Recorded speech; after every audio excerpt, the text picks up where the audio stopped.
Welcome to GS Guruji channel. अगर आपने हमारा चैनल सब्सक्राइब नहीं किया है तो सब्सक्राइब कर लें और बेल आइकन को भी दबा लें, जिससे आपको आने वाली वीडियो का नोटिफिकेशन सबसे पहले मिलेगा। आज हम बात करने वाले हैं सिंधु घाटी की सभ्यता। भारत का इतिहास सिंधु घाटी सभ्यता से प्रारंभ होता है, जिसे हम हड़प्पा सभ्यता के नाम से भी जानते हैं। यह सभ्यता लगभग 2500 ईस्वी पूर्व दक्षिण एशिया के पश्चिमी भाग में फैली हुई थी, जो कि वर्तमान में पाकिस्तान तथा पश्चिमी भारत के नाम से भी जानी जाती है। सिंधु घाटी की सभ्यता मिस्र और मेसोपोटामिया, भारत और चीन के चार सबसे बड़ी प्राचीन नगरीय सभ्यताओं में से अधिक उन्नति थी। 1920 में भारतीय पुरातत्व विभाग द्वारा किए गए सिंधु घाटी के उत्खनन के से प्राप्त अवशेषों से हड़प्पा तथा मोहनजोदड़ो जैसे दो प्राचीन नगरों की खोज हुई। भारतीय पुरातत्व विभाग के तत्कालीन डायरेक्टर जनरल जॉन मार्शल ने सन 1924 में सिंधु घाटी में एक नई सभ्यता की खोज की घोषणा की थी। सिंधु घाटी की सभ्यता के तीन चरण। प्रारंभिक हड़प्पाई सभ्यता, जो 3300 ईसा पूर्व से 2600 ईसा पूर्व तक थी। परिपक्व हड़प्पा सभ्यता 2600 ईसा पूर्व से 1900 ईसा पूर्व तक थी। उत्तरी हड़प्पाई सभ्यता 1900 ईसा पूर्व से 1300 ईसा पूर्व तक। प्रारंभिक हड़प्पाई चरण हाकरा चरण से संबंधित है, जिसे घाघर और हाकरा नदी घाटी की चिंतन किया गया है। हड़प्पाई लिपि का प्रथम उदाहरण लगभग 3000 ईसा पूर्व के समय मिला था। इस चरण की विशेषता एक केंद्र इकाई का होना तथा बढ़ते हुए नगरीय गुण थे। व्यापार क्षेत्र में विकसित हो चुका था और खेती के शस्त्र भी मिले थे, और उस समय मटर, तिल, खजूर, रुई आदि की खेती होती थी। कोट दीजी नामक स्थान परिपक्व हड़प्पाई सभ्यता के चरण को दर्शाता है। 2600 ईसा पूर्व तक सिंधु घाटी सभ्यता।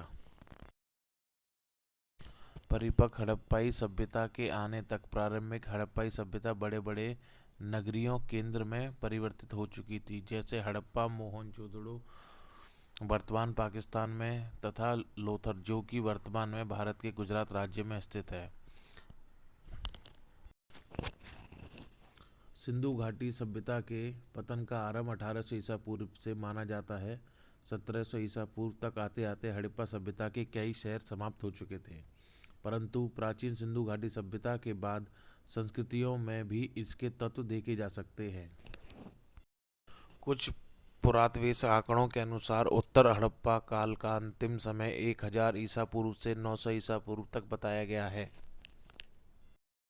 हड़प्पाई सभ्यता अपनी नगरीय योजना प्रणाली के लिए जानी जाती है। मोहनजोदड़ो और हड़प्पा के नगरों में अपने अपने दुर्ग थे, जो नगर में कुछ ऊंचाई पर स्थित होते थे, जिसमें उच्च वर्ग के लोग निवास करते थे।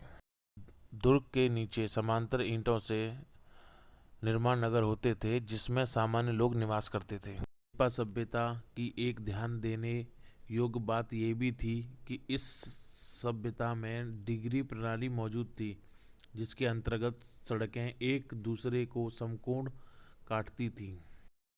अन्य भंडारों का निर्माण हड़प्पा सभ्यता के नगरों का प्रमुख विशेषता थी।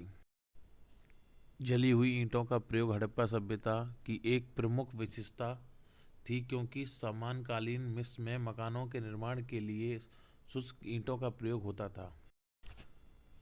हड़प्पा सभ्यता में जल निकासी प्रणाली बहुत ही प्रभावित थी।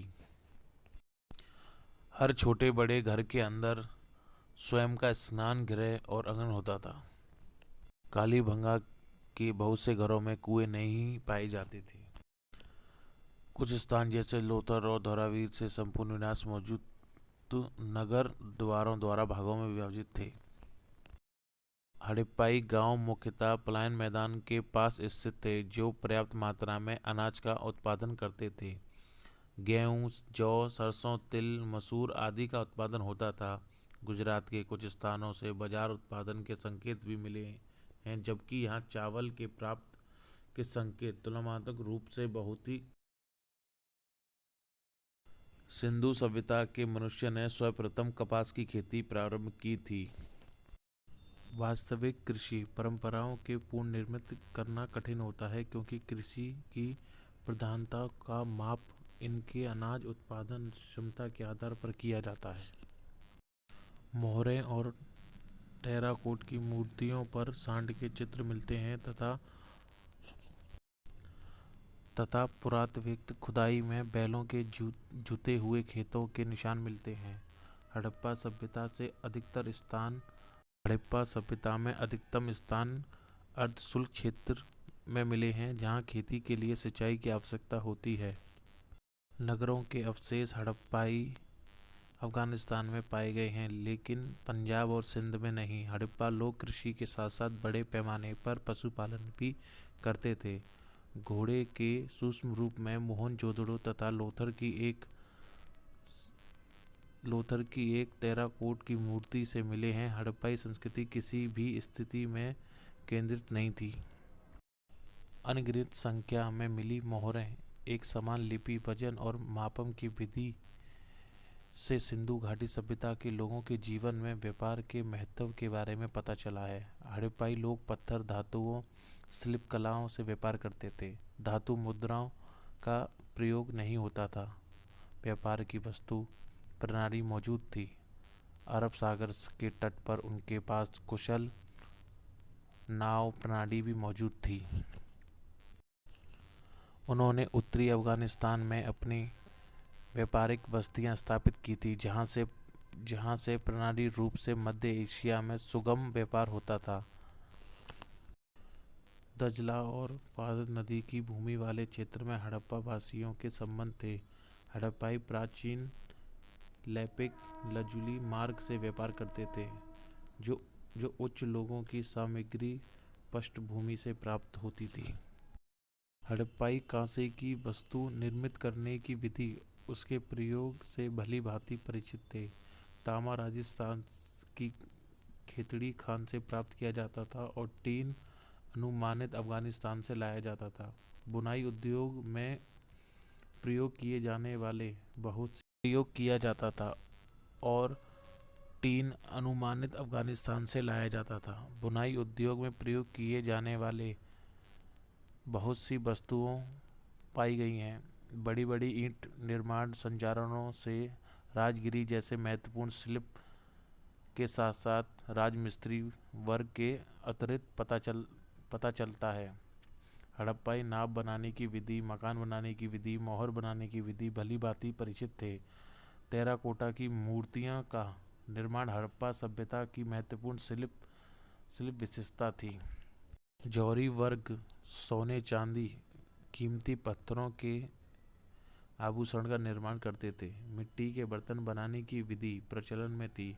हड़प्पा वासियों ने स्वयं के विशेष बर्तन बनाने की विधियां थीं। हड़प्पाई लोग चमकदार बर्तनों का निर्माण करते थे।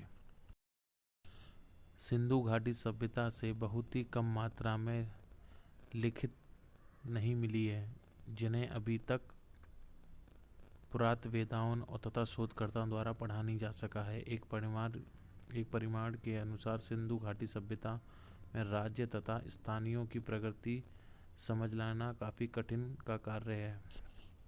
हड़प्पाई स्थलों पर किसी मंदिर के प्रमाण नहीं मिले हैं। हड़प्पा सभ्यता में पुजारियों के प्रभुत्व तथा विद्यमानता को नकारा जा सकता है। हड़प्पा सभ्यता अनुमानता व्यापारी वर्ग द्वारा शासित थे। अगर हम हड़प्पा सभ्यता में शक्तियों के केंद्र की बात करें तो पुरातत्वीय अभिलेखों द्वारा कोई ठोस जानकारी नहीं मिलती। कुछ पुरातत्ववेत्ताओं की राय से हड़प्पा सभ्यता में कोई शासक वर्ग नहीं था तथा समाज में हर व्यक्ति को समान दर्जा मिलता था। कुछ पुरातत्ववेत्ताओं की राय में हड़प्पा सभ्यता में कई शासक वर्ग मौजूद थे जो विभिन्न हड़प्पाई शहरों पर शासन करते थे। टेराकोटा की लघु मूर्तियों पर एक महिला का चित्र पाया गया है जिसमें एक लघु मूर्ति महिला के गर्भ से उगते हुए पौधे को दर्शाया गया है। हड़प्पाई पृथ्वी को देवी की तरह मानते हैं। पृथ्वी की पूजा उसी तरह से करते हैं जिस प्रकार मिक्स के लोग नील नदी की पूजा देवी के रूप में करते हैं। पुरुष देवता के रूप में मोहरों पर 3 चित्र बनाए गए हैं जो कि योगी की मुद्रा में बैठे हुए हैं। देवता एक तरफ हाथी, एक तरफ बाघ, एक तरफ गेंडा तथा उसके सिंहासन के पीछे भैंसा का चित्र बनाया गया है। उसके पैरों के पास 2 हिरणों के चित्र हैं। चित्रित भगवान की मूर्ति में पशुपतिनाथ महादेव की संज्ञा दी गई है।